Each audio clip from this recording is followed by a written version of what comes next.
ఇల్లు కట్టేవారికి మంచి information video అండి ఇది. పూర్తిగా చూడండి. అయితే పిల్లర్స్ గురించి చెప్తున్నాను ఈ వీడియోలో. మనకు పిల్లర్స్ వచ్చేసి ప్లానింగ్ ప్రకారము పిల్లర్ యొక్క డిస్టెన్సు, పిల్లర్లో వాడే రాడ్స్, పిల్లర్లో ఏ సైజులు వాడాలి పిల్లర్స్ అనేది ఈ వీడియో యొక్క ఉద్దేశం అండి. అయితే మొదటిగా గుంతలు తీయడం ఎంత తీయాలి, ఏ సైజ్ తీయాలి అనేది చూసుకుంటే మనకు 3 ఫీట్ల నుంచి 5 ఫీట్ల వరకు ఎంతైనా తీయొచ్చండి. భూమి గట్టిదనాన్ని బట్టి గుంత సైజు తీయాల్సి వస్తుంది. మెత్తగా ఉంటే 8 ఫీట్లు కూడా వెళ్ళొచ్చు లోపలికి. అయితే సరౌండింగ్ వచ్చేసి విడ్త్ వచ్చేసి ఒక 4 ఫీట్ ఉంటే సరిపోతుంది. ఎన్ని ఫ్లోర్లు ఉన్నాయో దాన్ని బట్టి పిల్లర్ యొక్క సైజులు మరియు వాటి రాడ్స్ డిసైడ్ చేయడం జరుగుతుంది. మామూలుగా గ్రౌండ్ ఫ్లోర్ అయితే మనకు 9 ఇంచెస్ బై 9 ఇంచెస్ పిల్లర్ సరిపోతుంది. దాంట్లో వచ్చేసి 12 mm రాడ్స్ 4 రాడ్స్ వేస్తే సరిపోతుందండి. అదే G+1 అయితే 12 ఇంచెస్ ఇంటూ 9 ఇంచెస్ పిల్లర్ వాడడం జరుగుతుంది. దీంట్లో 12 mmవి 6 రాడ్లు వాడడం జరుగుతుంది. ఒకవేళ G+3 కానీ G+4 కానీ అలా వెళ్తే మనము 16 mm రాడ్స్కి వెళ్ళాల్సి వస్తుందండి. 16 mm రాడ్స్ వచ్చేసి 4, 12 mm రాడ్స్ వచ్చేసి 4 వాడడం జరుగుతుంది. ఇంకా హెవీగా స్ట్రక్చర్ కానీ డిజైన్ కానీ ఏదైతే పిల్లర్ టు పిల్లర్ డిస్టెన్స్ని బట్టి ఇంకా హెవీగా కూడా వెళ్ళొచ్చు. 16 mmవి 8 కూడా వేయొచ్చు, 12 కూడా వేయొచ్చు అని పిల్లర్ పైన ఎంత లోడ్ పడుతుంది అనే దాన్ని బట్టి రాడ్స్ని డిసైడ్ చేయొచ్చండి. పిల్లర్స్తో పాటు బీములు కూడా చాలా ఇంపార్టెంట్ అండి.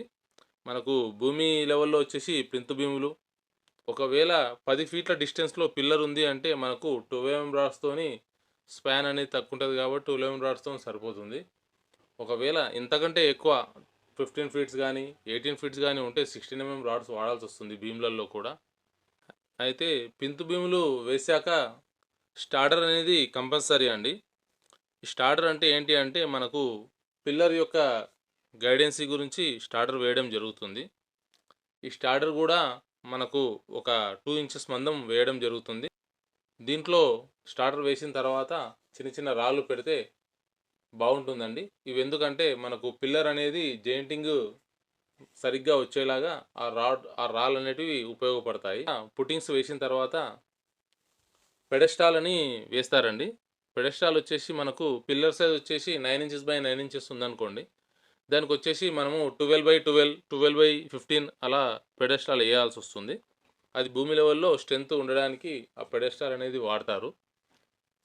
పెడెస్టాల్లో వచ్చేసి సైజెస్ చాలా ఉంటాయి. మన పిల్లర్ సైజుని బట్టి దానికంటే 3 ఇంచులు ఎక్కువగా పెడెస్టాల్ అనేది వేస్తారు. ఈ పెడెస్టాల్ అనేది భూమి లెవెల్ వరకే ఉంటుంది. ఈ భూమి లెవెల్ అయిన తర్వాత దీనిపై నుంచి ప్లింత్ బీమ్ వేయడం జరుగుతుంది. ఏదైతే ఇంజనీరింగ్ ప్లాన్ ఇస్తారో దాంట్లో కూడా స్టీల్ ప్లాన్ వస్తుంది. దానికి సపరేట్గా ఛార్జ్ చేస్తారు. హౌస్ ప్లానింగ్ తీసుకునేటప్పుడు స్టీల్ ప్లాన్ కూడా అడిగితే ఇస్తారు. అలాగే ఎలివేషన్ ప్లాన్ ఎలాగ అడుగుతామో ఆల్మోస్ట్ స్టీల్ ప్లాన్ కూడా ఇవ్వడం జరుగుతుంది. ఎంత స్ట్రెంత్కు ఎంత రాడ్స్ వాడాలి, దాన్ని ఎలా బెండ్ చేయాలి, ఎలా ఎక్స్ట్రా బార్ కట్టాలి, ఏ సైజ్ వాడాలి అనేది టోటల్గా వాళ్ళు మనకు డ్రాయింగ్ రూపంలో ఇంజనీర్స్ ఇస్తారండి. క్లియర్గా స్ట్రక్చర్ ఉండాలి అని అనుకుంటే అలా కూడా స్టీల్ ప్లాన్ కూడా తెచ్చుకోవచ్చు. దాన్ని బట్టి స్టీల్ వాడితే ఇంకా బాగుంటుంది. అయితే ఈ స్టీల్ వచ్చేసి ఒక్కొక్క బిల్డర్ ఒక్కొక్క రకంగా వాడతారండి. బిల్డరే కానీ ఇంజనీరే కానీ మన మేస్త్రి వర్క్ చేసే వాళ్ళే కానీ ఒక్కొక్కరు ఒక్కొక్క రకంగా వాడడం జరుగుతుంది. ఇంకా మీకు ఏ విషయంలోనైనా డౌట్స్ ఉంటే మాకు కామెంట్ రూపంలో తెలియచేయండి, నేను మీకు రిప్లై ఇస్తానండి.